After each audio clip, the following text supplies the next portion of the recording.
주님이 알려주신 때와 시기 네 가지.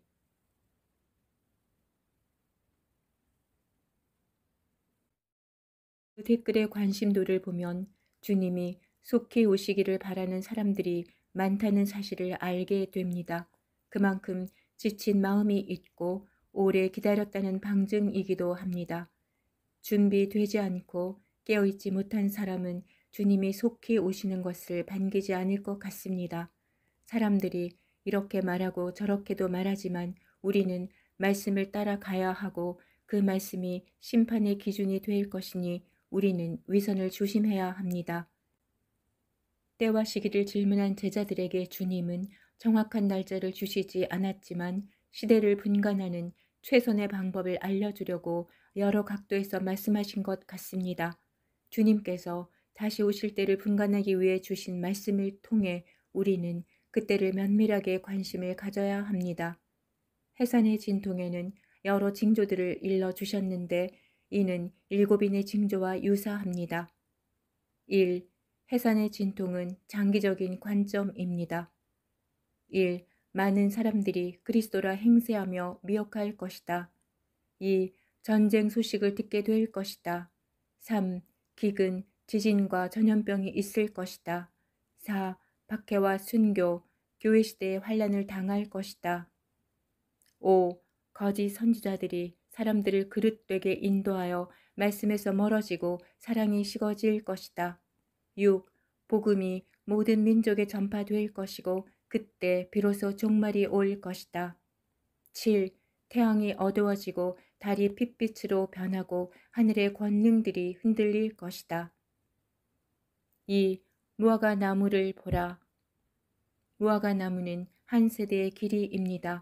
가지에 싹이 트고 잎사귀가 나오기 시작하면 여름이 다가오는 것처럼 마찬가지로 이런 일이 일어나면 인자가 바로 문 앞에 이른 것을 알아야 한다고 하십니다.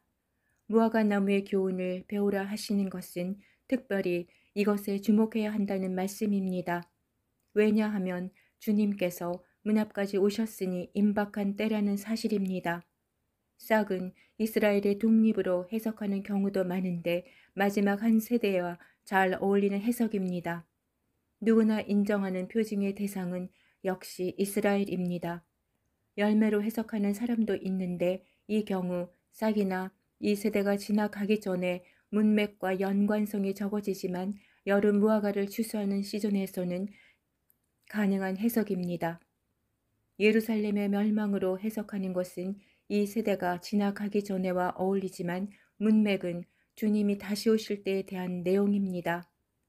여름은 재림, 휴거, 환란 중 어느 것으로 해석해도 괜찮지만 모든 비유가 가리키는 것은 모두 주님의 오실 때라는 사실을 벗어나지 않아야 합니다.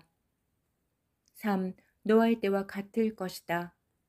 노아의 때란 마지막 세대의 특징으로 죄악이 가득하여 심판을 촉진하는 상태입니다. 첫 번째 심판처럼 두 번째 심판도 인류가 도덕적 부패, 먹고 마시며 쾌락을 사랑하며 살 것이라 합니다. 죄악을 보고도 대수롭지 않게 생각하는 최악의 시대입니다. 또한 우리의 시대와는 다르게 구출받는 사람들이 매우 적을 것을 암시합니다. 노아는 홍수 7일 전에 방주에 들어갔는데 환란 7년 전에 휴거 방주에 탑승할 것입니다. 노아의 때란 교회 시대의 박해와 순교를 의미할지언정 7년 대환란을 상징하지 않습니다. 7년 환란은 먹고 마시며 흥청거리는 때가 아니라는 것은 누구나 예상할 수 있습니다. 4. 카이로스 때의 집안 식구들에게 양식을 나누어 줄 것이다. 충성된 종과 악한 종을 무엇으로 구분할 수 있습니까? 두 종류의 종들이 있을 것입니다. 악한 종은 휴거나 재림을 전하지 않는다고 하십니다. 충성되고 지혜로운 종은 제때 정해진 양식을 나누어 줄 것이지만 악한 종은 늦게 오신다고 생각하는 사람도 있고 심지어 조롱하기도 하며 카이로스에 대해서 침묵할 것입니다. 늦게 오신다는 선입감은 아마도 7년 환란 후에 오실 것으로 생각했을 가능성도 있습니다. 또한 교회 시대에 나타난 거짓 선지자나 내가 그리스도라고 주장하는 자들은 모두 7년 환란의 짐승은 아니며 교회 시대의 거짓 선지자입니다.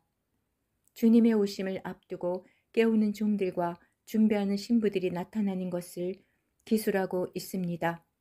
두 종류의 처녀들이 준비할 것입니다. 슬기로운 처녀들은 끝까지 준비한 사람들이고 미련한 처녀들은 실패한 사람들입니다. 집안 식구들은 열 처녀와 신부들을 상징하며 그들이 전 세계에서 깨어난 것은 우연하게 일어난 일이 아닙니다. 만약 휴거가 7년 환란 후에 올 것이라면 들림받지 못한다 하더라도 왜 걱정해야 합니까? 천년왕국에 들어갈 것이라면 걱정할 필요가 없을 것입니다. 그러나 7년 환란에 들어갈 것이라면 걱정해야 하고 깨어서 준비해야 한다는 논리가 성립됩니다. 5. 도둑같이 오실 것이다. 밤중에 깨어있는 사람은 도둑이 올 것이란 정보를 미리 알고 있었기 때문입니다. 파수꾼의 소리와 성령의 감동에 따라 깨어났을 것입니다. 그러나 도둑에 대한 정보를 알지 못하거나 무시한 사람들은 잠을 잘 것이고 혼인잔치에 들어가지 못할 것이라고 하십니다. 깨어있고 도둑에 대한 예비가 된 사람만이 도둑의 침입에서 자신을 구할 수 있을 것입니다. 때와 시기에 대한 항목들을 보면 정확하게 현재를 표시한다는 것은 깨어있는 사람이라면 깨달을 것입니다. 우리가 무화과나무 최종 세대입니다. 이렇게 다양한 방법을 그때를 알려주신 것은 무엇보다 중요한 일이며 그 시기는 환란 전에 일어날 것을 알려줍니다.